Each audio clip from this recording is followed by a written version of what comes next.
అలలకు కొట్టుకుపోయిన Russian నటి. Viral video. Thailand లోని కో శామ్యూ ద్వీపంలోని beach లో ఘటన. రష్యన్ నటి కెమిల్లా బెల్యాడ్స్కాయా భారీ అలలకు కొట్టుకుపోయి మృతి. సోషల్ మీడియాలో వైరల్ అవుతున్న ఘటన తాలూకు వీడియోలు. థాయిలాండ్ లోని కో శామ్యూ ద్వీపంలోని బీచ్ ఒడ్డున యోగా చేస్తున్న రష్యన్ నటి కెమిల్లా బెల్యాడ్స్కాయా భారీ అలలకు కొట్టుకుపోయి చనిపోయారు. ఈ ఘటనకు సంబంధించిన వీడియోలు ప్రస్తుతం సోషల్ మీడియాలో వైరల్ అవుతున్నాయి. అప్పటిదాకా చదును బండరాయిపై ప్రశాంతంగా ధ్యానం చేస్తున్న ఆమెను ఎగసిపడిన అలలు సముద్రంలోకి లాగాయి. కెమిల్లాను రక్షించడానికి ఓ వ్యక్తి ప్రయత్నించాడు. కానీ దురదృష్టవశాత్తు ఆమెను రక్షించడంలో విఫలమయ్యాడు. కొద్దిసేపటికే ఆమె మృతదేహం బీచ్ ఒడ్డుకు కొట్టుకొచ్చింది.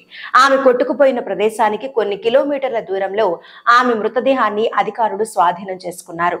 ఇక రెస్క్యూ టీంలు వేగంగా స్పందించి నటి సముద్రంలో కొట్టుకుపోయిన 15 నిమిషాల్లోనే అక్కడికి చేరుకున్నారు. అయితే తీవ్రమైన పరిస్థితులు వారి ప్రయత్నాలకు ఆటంకం కలిగించాయి. దాంతో వారు ఆమెను రక్షించలేకపోయారు. ఇక కెమిల్లా ఇంతకు ముందు ప్రమాదం జరిగిన ఈ ప్రదేశం పట్ల తన ప్రేమను వ్యక్తం చేశారు. భూమిపై అత్యుత్తమ ప్రదేశంగా ఆమె పేర్కొన్నారు. ఈ నిర్దిష్ట ప్రదేశాన్ని పదే పదే సందర్శించారు ఆమె. ఈ ప్రదేశాన్ని మెచ్చుకుంటూ ఆమె సోషల్ మీడియాలో పోస్టులు కూడా పెట్టారు.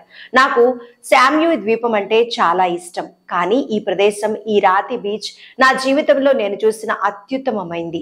చాలా సంతోషంగా ఉంది అని వీడియోలు షేర్ చేశారు.